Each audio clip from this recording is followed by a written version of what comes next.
Hello അസ്സാം വലൈക്കും. ഇന്നത്തെ വീഡിയോയിലേക്ക് എല്ലാവർക്കും സ്വാഗതം. ഇന്ന് എന്തുണ്ടാക്കുന്നതെന്ന് പറഞ്ഞാൽ കടലയില്ലേ അതും ബട്ടട്ടയും വെച്ചിട്ട് ഒരു പുള ഉണ്ടാക്കിയിട്ട് എടുക്കാം. അതെങ്ങനെ ഉണ്ടാക്കുന്നതെന്ന് നോക്കാം.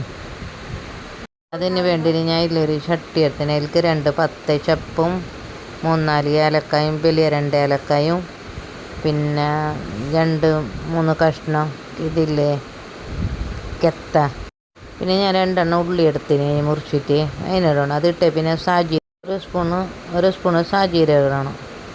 അതിലിട്ടിട്ട് മിക്സ് ആക്കിയിട്ട് കൊടുത്ത് പിന്നെ അത് 2 സ്പൂണിൽ ഇഞ്ചി വെളുത്തുള്ളി പേസ്റ്റ് ഇടണം. അതിൻ്റെ മണം മാറോളം മിക്സ് ആക്കിയിട്ട് എടുക്കണം. ഇതേമാതിരി നോക്കാമല്ലോ. പിന്നെ 3 ആലു എടുത്തിന്. ഞാൻ ഒരു ആലുവിനെ 4 കഷ്ണമാക്കിയിട്ട് അങ്ങനെ 3 ആലുവിനെ ഞാൻ മുറിച്ചിട്ട് എടുത്തിന്. അതിനെടുത്തിട്ട് മിക്സ് ആക്കിയ പിന്നെ അത് ഇതേമാതിരി ഇല്ലേ ഇളക്കിയിട്ട് കൊടുത്തുകൊണ്ട് വേണം. പിന്നെ 1 സ്പൂണ് മഞ്ഞൾപ്പൊടി ഇടണം. 2 സ്പൂണില്ല മുളക് പൊടി ഇടണം. പിന്നെ 1 സ്പൂണില്ലേ കൊത്തമ്പാരി മല്ലിപ്പൊടി ഇടണം. ആവശ്യത്തിന് ഉപ്പിട്ടിട്ട് മിക്സ് ആക്കിയിട്ട് ഇളക്കിയിട്ട് കൊടുക്കണം. അതിന് 1/2 സ്പൂണ് ഗരം മസാല ഇടണം. പിന്നെ ചിക്കൻ മസാല ഇടണം, ഒരു 1/2 സ്പൂണ്.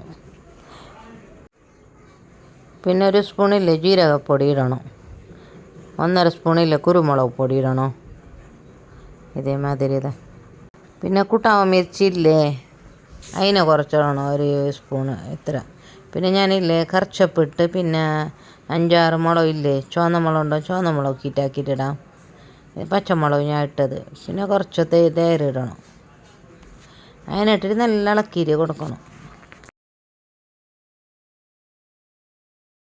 1 സ്പൂണില്ലേ ബടി സോപ്പ് ഇട്ടിട്ട് കൊടുക്കണം. പിന്നെ ഇത് ഞാൻ കടലേൻ്റെ വേവിച്ചിട്ട് വെച്ചിട്ട് കടലേൻ്റെ കുറച്ച് വെള്ളം ഒഴിച്ചത് അതിനെ ഇട്ടിട്ട് മിക്സാക്കി. പിന്നെ അടിക്ക് പിടിക്കണ്ടെന്ന് പറഞ്ഞിട്ട് ചട്ടിക്കകത്ത് 3 തക്കാളി എടുത്തിന്. അതിനെ ഞാൻ വലിയ കഷ്ണമാക്കിയിട്ട് എടുത്തിന്. അതിനിടണം തക്കാളി ഇട്ടിട്ട് നല്ല മിക്സാക്കിയിട്ട് കൊടുത്തേ. പിന്നെ 2 ചിക്കൻ ക്യൂബ് ഇടണം. അത് ടേസ്റ്റിന് നല്ല ടേസ്റ്റാണ് അത് ഇട്ടെങ്കിൽ. ചിക്കൻ ക്യൂബ് ഇട്ടിട്ട് നല്ല മിക്സാക്കിയിട്ട് ഇളക്കിയിട്ട് കൊടുക്കണം. പിന്നെ ഞാൻ മൂടിയിട്ട് വെച്ചിന് ഒരു 5-10 മിനിറ്റ് മൂടിയിട്ട് വെച്ച് പിന്നെ അത് ഇതേമാതിരി തുറന്നിട്ട് കൊടുക്കണം. നോക്കാമല്ലോ. പിന്നെ ഞാനില്ലേ ഈ ക്യാപ്സിക്കം ഇല്ല ഒരു ഇടി ക്യാപ്സിക്കം എടുത്തിന്. ഇതേമാതിരി കഷ്ണാക്കിയിട്ട് അതിനെ ഇട്ടിട്ട് കൊടുത്തു. പിന്നെ ഈ കടല ഞാൻ വേവിച്ചിട്ട് വെച്ചിന്ന് ഇറങ്ങിയിട്ടില്ലേ കടല ഇട്ടിട്ട് ഇളക്കിയിട്ട് കൊടുക്കണം.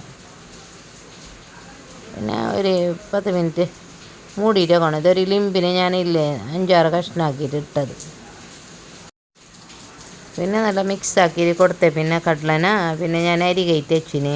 ഇതിങ്ങനെ തളവ് വരുമ്പോൾ ഇല്ലേ അരി മുമ്പിടണം. ഈ മസാലയിലിട്ടിട്ട് നല്ല മിക്സാക്കിയിട്ട് കൊടുക്കണം അരീനെ. ഒരു സൈഡിൽ ഞാൻ വെള്ളം തിളക്കാൻ വെച്ചിന്. അരി ഇട്ടിട്ട് നല്ല മിക്സാക്കിയിട്ട് കുറച്ചോ കൊടുത്തേ. പിന്നെ ഞാൻ കുത്തയില്ലേ ചെറിയ ഇഞ്ചി കഷ്ണയിലാക്കിയിട്ട് എടുത്തിന്. അത് ഇട്ടത് ഞാൻ. പിന്നെ ഈ വെള്ളം തിളച്ച വെള്ളത്തിന് ഇതിൽ കൊഴിച്ചിട്ട് കൊടുക്കണം. മുമ്പുള്ള വെള്ളം ഒഴിക്കണ്ട. പിന്നെ അരി ഇട്ടിട്ട് നല്ല മസാലയിൽ മിക്സാക്കിയിട്ട് കൊടുത്തേ. പിന്നെ വെള്ളത്തിന് ഒഴിച്ചിട്ട് കൊടുത്താൽ മതി. പിന്നെ ഞാൻ കൊത്തമീർ ആവശ്യത്തിന് ഇട്ട് ഉപ്പിടണം ആവശ്യത്തിന്. എന്നിട്ട് ഇതേമാതിരി ഇളക്കിയിട്ട് കൊടുക്കണം. നോക്കാമല്ലോ. പിന്നെ ഗ്യാസ് മെല്ലെ സ്ലോ ആക്കിയിട്ട് വെച്ചിട്ട് മുകളിലേക്ക് നെയ്യിട്ടിട്ട് കൊടുക്കണം. ഒറിജിനൽ നെയ്യില്ലേ നെയ്യിട്ടിട്ട് കൊടുക്കണം. ഇട്ടിട്ട് മൂടിയിട്ട് വെക്കണം. നോക്കല്ലേ, ചോറ് റെഡിയായി. പുതിയതായിട്ട് ആരും കാണുന്നുണ്ടെങ്കിൽ ലൈക്ക് ഷെയർ ആക്കാൻ മറക്കാം. നിങ്ങൾ എന്തായാലും ഉണ്ടാക്കിയിട്ട് അഭിപ്രായം പറയണം. ഇറച്ചി കോഴിയെല്ലാം കഴിച്ചിട്ട് മടുക്കുന്നില്ലേ, അപ്പോൾ ഇതുണ്ടാക്കിയിട്ട് കഴിക്കാൻ നല്ല പറ്റിയത്.